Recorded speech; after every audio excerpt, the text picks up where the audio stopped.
Olá! Bem-vindos e bem-vindas a mais um Psi em Áudio. Hoje a gente vai mergulhar fundo num clássico, As Armas da Persuasão, do Robert Cialdini. A nossa missão aqui é tentar desvendar os princípios psicológicos que levam a gente a dizer sim. Sabe, por que a gente cai em certas táticas de vendas ou concorda com pedidos que, no fundo, não queria aceitar? Exato.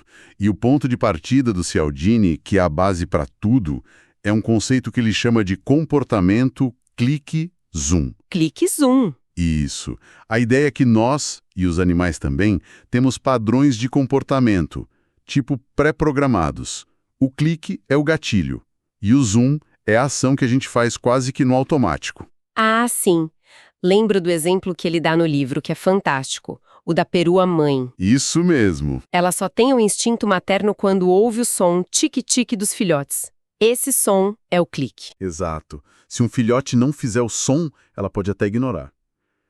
Mas o mais doido é que se você pegar o maior inimigo dela, uma doninha empalhada, e colocar um gravador dentro tocando tique-tique, ela vai cuidar da doninha como se fosse um filhote. Nossa, e é muito tentador a gente pensar, isso é coisa de animal, né?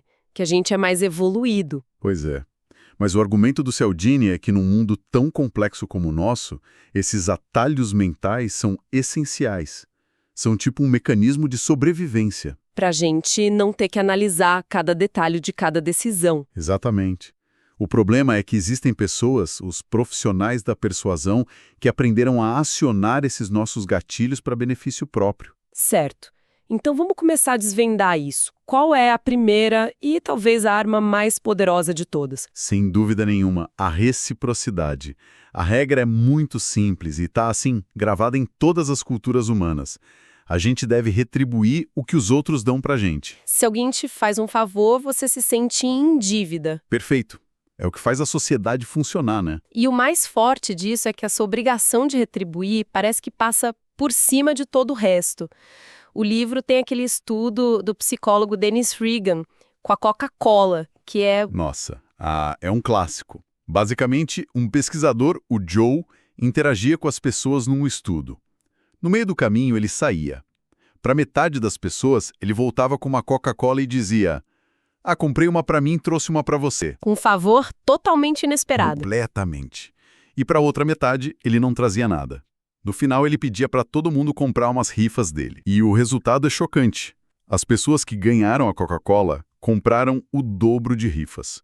Mas a parte que me pegou foi: isso acontecia mesmo que elas não gostassem do Joe. Exato. A obrigação de retribuir foi mais forte que a simpatia pessoal. Uau! É por isso que a reciprocidade é uma arma tão potente. Faz a gente dizer sim para pessoas de quem a gente nem gosta. A gente vê isso em todo lugar. Amostra grátis no mercado. A flor que o pessoal do Hare Krishna dava no aeroporto. Isso. Mas existe uma técnica ainda mais sofisticada disso. É a da rejeição seguida de recuo. Essa parece perigosa. A ideia é que a pessoa faz um favor ao diminuir o pedido e aí a gente se sente obrigado a retribuir aceitando o segundo pedido, é isso? É exatamente isso. Você começa com um pedido enorme, um que você já sabe que vai ser recusado.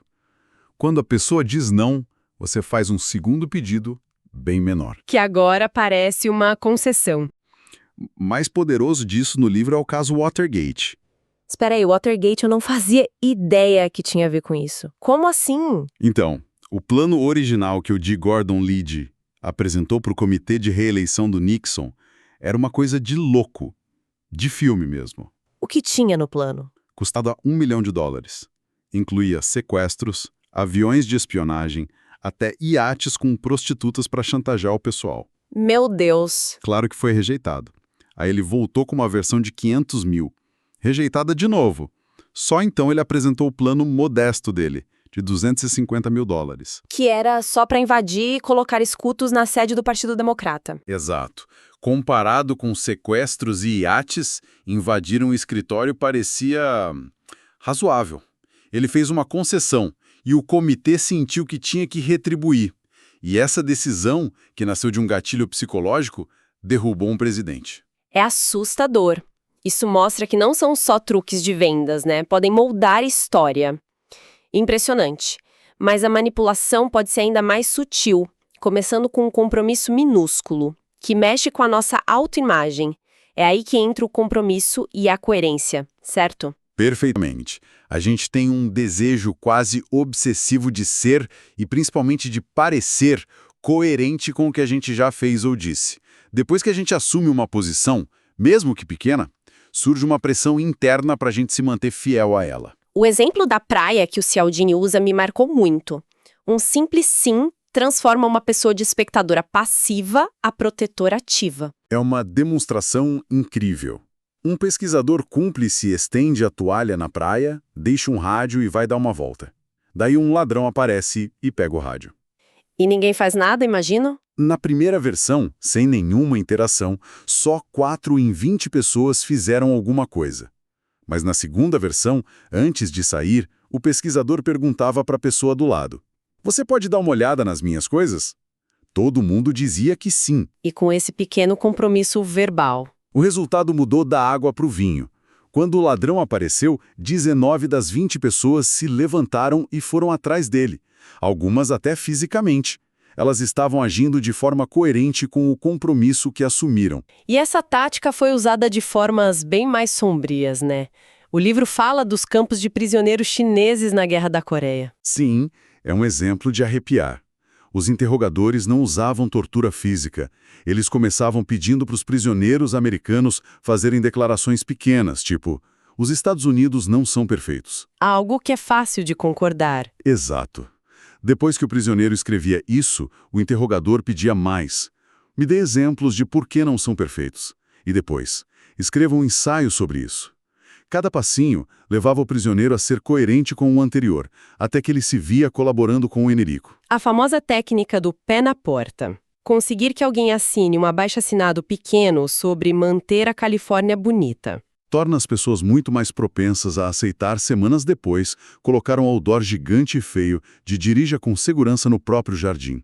A gente está tentando ser coerente com a imagem que a gente mesmo criou de bom cidadão. Se você está gostando dessa análise sobre como nossa mente funciona, não se esqueça de curtir este conteúdo. Ajuda muito a gente a continuar trazendo resumos como este. E para quem quiser se aprofundar ainda mais, o livro completo está disponível no link na descrição. É uma leitura que, olha, transforma a gente. Então a coerência nos mantém alinhados com o que já decidimos. Mas o que acontece quando a gente está na dúvida? Quando olhamos em volta para ver o que todo mundo está fazendo?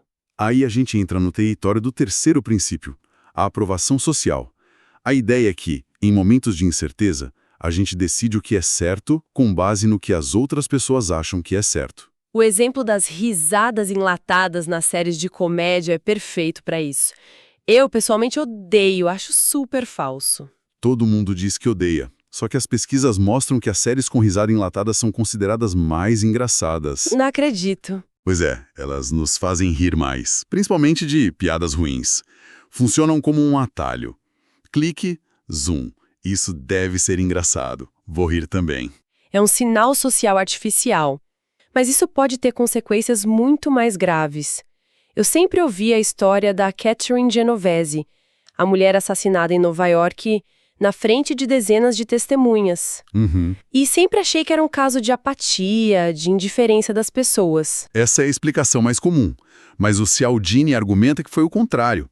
Não foi apesar de ter 38 testemunhas que ninguém agiu, foi porque tinha 38 testemunhas. Como assim? Por 2 razões. A primeira é a diluição da responsabilidade. Com tanta gente vendo, alguém já deve ter chamado a polícia.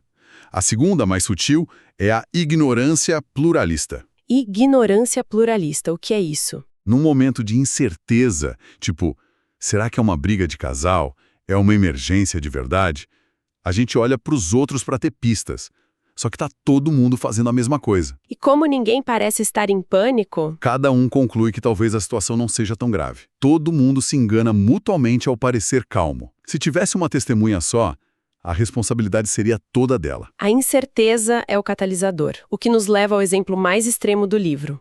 O suicídio em massa de Johnstown. Exatamente. O Jim Jones não mandou todo mundo cometer suicídio em São Francisco. Ele mudou a seita para uma selva isolada na Guiana. Um ambiente de incerteza máxima. Isolados de tudo. Tudo era novo, estranho.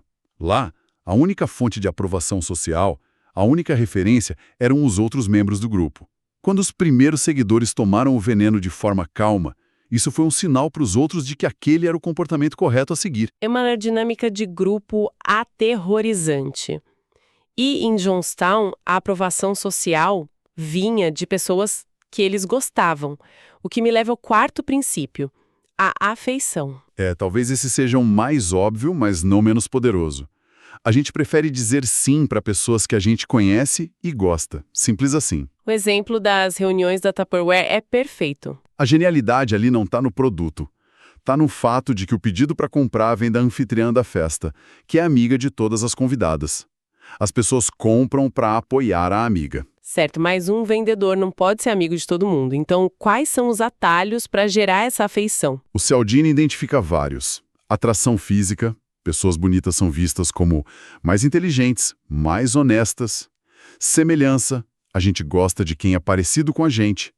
Os vendedores são treinados para achar esses pontos em comum. Elogios também, né? Elogios, claro. A gente adora ser elogiado.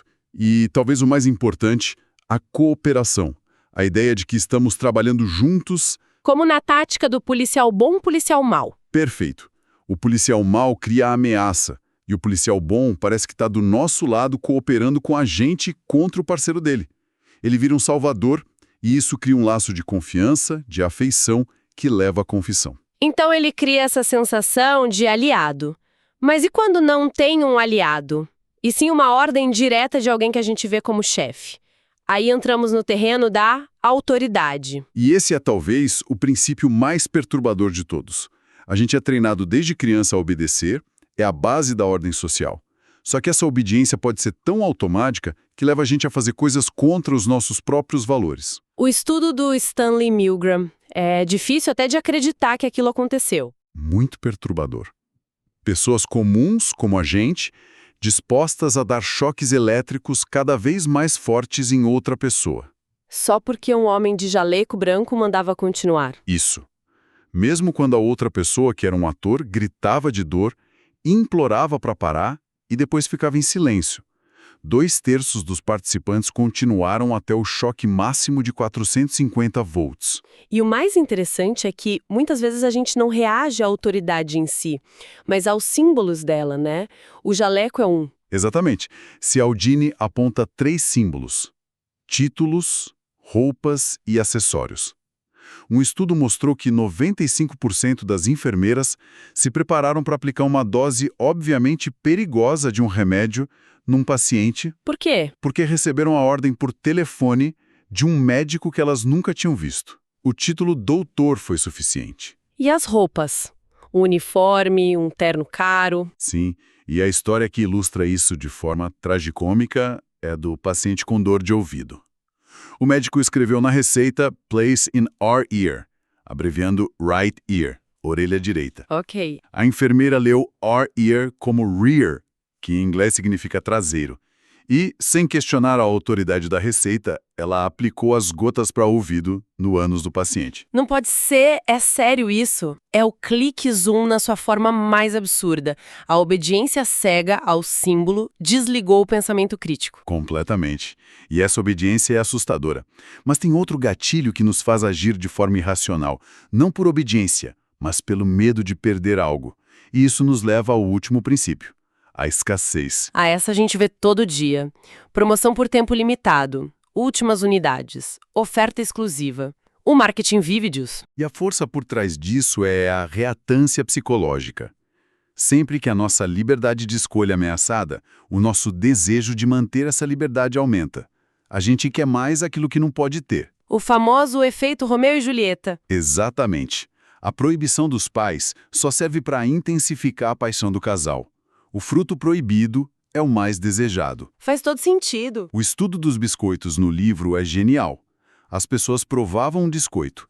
Quando ele vinha de um pote com só 2, era avaliado como muito mais desejável do que quando vinha de um pote com 10. A escassez aumentou o valor percebido. Sim, mas o resultado mais interessante foi com um terceiro grupo. Eles viam primeiro o pote com 10 biscoitos, que depois era trocado por um com apenas 2. E aí? Para eles, o desejo pelo biscoito disparou. A escassez recém-criada é a mais potente de todas. A gente odeia perder algo que a gente sentia que já tinha. A dor da perda motiva muito mais que a promessa de um ganho. Ok. Então, juntando tudo, reciprocidade, coerência, aprovação social, afeição, autoridade e escassez. No fim das contas, o que a gente faz com tudo isso? Significa que esses 6 princípios são os atalhos do nosso cérebro para navegar no mundo. E, os atalhos não são ruins, eles são necessários. Sem eles, a gente ficaria paralisado. O perigo é quando eles são acionados artificialmente. Exatamente. O verdadeiro poder da persuasão acontece quando esses princípios são empilhados. Empilhados, como assim? Pensa num vendedor. Ele vai criar afeição achando pontos em comum. Vai te dar um café ativando a reciprocidade. Vai citar a autoridade da marca. Vai dizer que outras pessoas estão interessadas usando a aprovação social. E no fim, vai dizer que a promoção acaba hoje, criando escassez. Ele não usa uma arma, ele usa o arsenal inteiro. E aí é quase impossível resistir. A defesa não é se livrar dos atalhos, mas reconhecer quando estão sendo usados contra a gente. O que me leva a uma reflexão final. Da próxima vez que alguém sentir uma pressão forte, uma urgência para dizer sim, talvez valha a pena fazer uma pausa e se perguntar: de onde vem essa pressão? É a obrigação de retribuir um favor que eu não pedi? É a minha necessidade de parecer coerente? É porque todo mundo está fazendo? Ou porque eu gosto demais dessa pessoa? É a autoridade dela ou só o terno caro? Ou é o meu medo de perder uma oportunidade? Essa pequena pausa para pensar pode ser a nossa maior defesa. Para mais análises como esta sobre os mistérios da mente humana, siga o nosso canal Psi em Áudio.